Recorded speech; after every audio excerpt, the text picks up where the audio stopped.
आज आप लोगों को बताया जाएगा कि सूर्य की परिक्रमा कितने दिनों में कौन सा ग्रह कर देता है सूर्य की परिक्रमा। आज यही विषय है। तो इस विषय को आपको ध्यान लगा के समझना ये पड़ेगा, क्योंकि ये विषय में भी परीक्षा में आता है। यदि आप पहले से ही सब लोग जानेंगे तो भविष्य में अगर कभी ये प्रश्न उत्तरी में आ गया तो आपके लिए बहुत लाभकारी सिद्ध होगा। इसलिए आप समझिए इसको कि सभी ग्रह जो है सूर्य की कितने दिनों में एक चक्कर कर लेते हैं। तो आइए जानते हैं। देखिए, अब ये जो बनाया गया है, ये सूर्य है। समझने के लिए ये सूर्य से सबसे नजदीकी जो है बुध है, यानी मरकरी। ये मरकरी जो है 87.97 दिनों में सूर्य का एक परिक्रमा पूरा कर लेता है। याद रखना, 87.97 दिन में। और ये शुक्र ग्रह है, वीनस, अंग्रेजी में वीनस कहते हैं। ये ग्रह जो है 224.7 दिन में सूर्य की एक परिक्रमा पूरा करता है।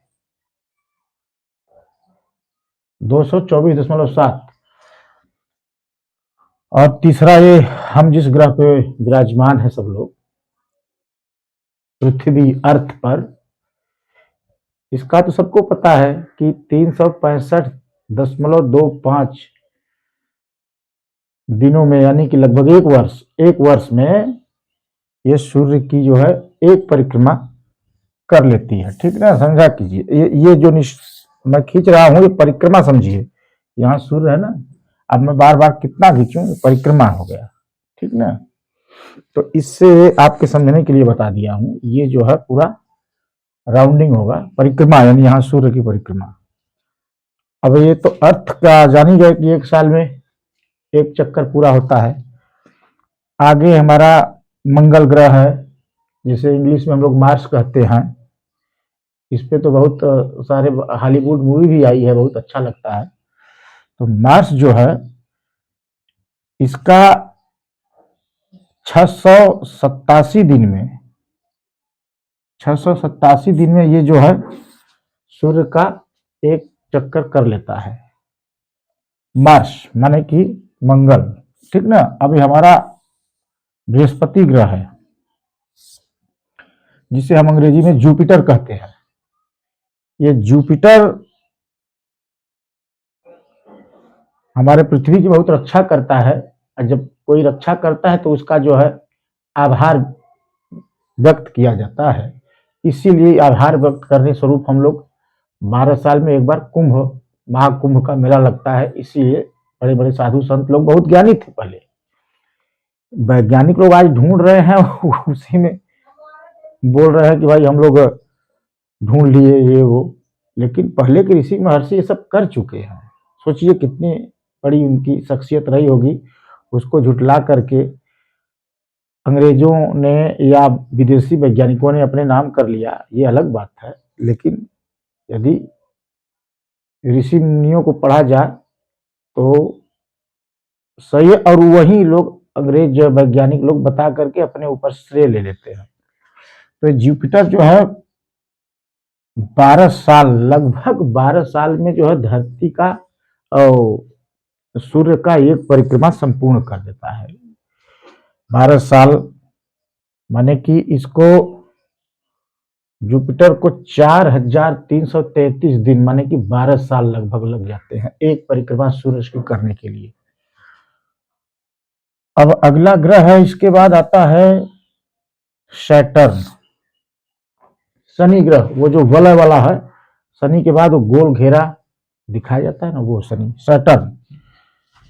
ये 10,759 दिन माने कि लगभग 29 साल 29 साल जो है शनि को सूर्य का एक परिक्रमा करने में लग जाता है। तो इसको जानकारी ये जान लीजिए। तो हमारा सैटर्न जो है लगभग 29 साल में ये सैटर्न है।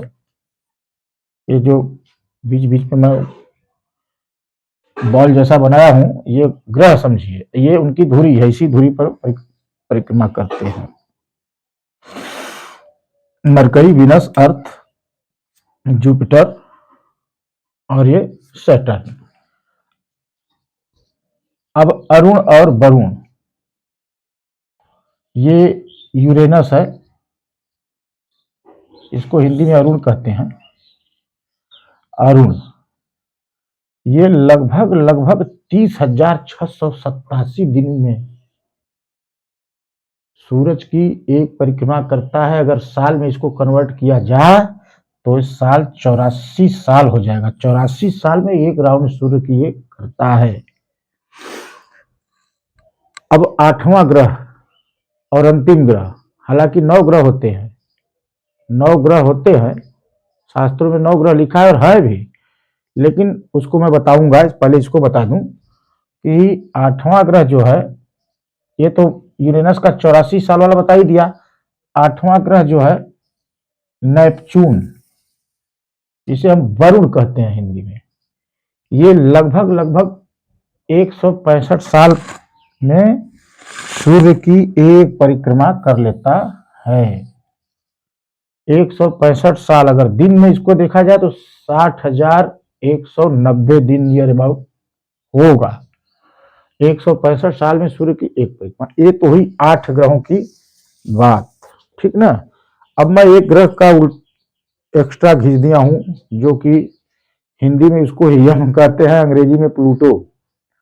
इसको वैज्ञानिकों ने अपने दायरे से बाहर कर दिया है, ग्रह के दायरे से। तो खैर, वैज्ञानिकों को बाहर अंदर करने से कोई ग्रह उपग्रह नहीं बन जाएगा और कोई उपग्रह ग्रह नहीं बन जाएगा, इसलिए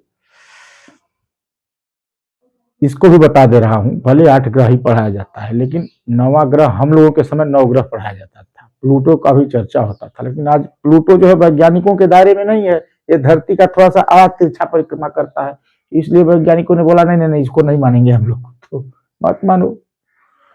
सफेद कबूतर देखो तो सफेद को मानोगे, नीला देखोगे तब ना नीला मानोगे। विज्ञान का तो यही ना थ्योरी है, जब देखेगा तो मानेगा, नहीं देखेगा तो नहीं मानेगा। अगर 2-4 10 साल बाद, 100 साल बाद देख लेगा तो बाद में मान लेगा, तो 9 ग्रह फिर पढ़ाएगा। सिस्टम यह है। तो मैं बता दूं प्लूटो के बारे में भी, हालांकि ये ग्रहों के श्रेणी में बहरहाल इस समय बाहर है।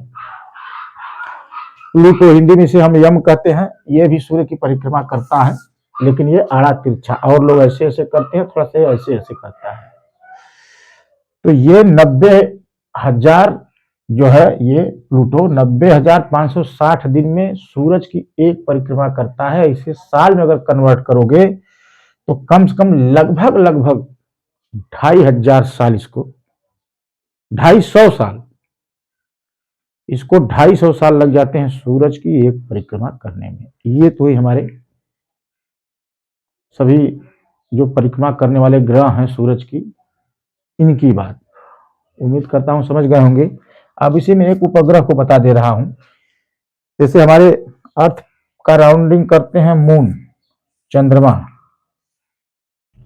ये भी यहां से धरती को 27 दिन में, मून जो है धरती का एक परिक्रमा 27 दिन में, लगभग 27 दिन में पूर्ण कर देते हैं। चंद्रमा जिसको हम लोग बोलते हैं, तो हमारे धरती का एक चंद्रमा है। हर ग्रहों के पास अपना अपना उपग्रह है, कुछ ग्रहों के पास नहीं भी है। इसकी जानकारी बाद के वीडियो में दिया जाएगा कि किसके पास अपना खुद का उपग्रह है जो खुद का राउंड मारता हो। जैसे धरती का राउंड करता है चंद्रमा, जुपिटर, इसी तरह इसको हम, ये विषय बाद में है बताऊंगा। बहरहाल इतना समझ लीजिए कि 8 ग्रह और एक जो है वैज्ञानिक जो बाहर कर दिया है उसको, वो सब इतने दिनों में मिल करके सूर्य का परिक्रमा लगाते हैं। तो ये जो सवाल बहुत इंपॉर्टेंट है, उम्मीद करता हूँ सब लोग समझ गए होंगे। अगर जो नहीं समझा हो तो बताएगा, उसको हम समझा देंगे बाद में।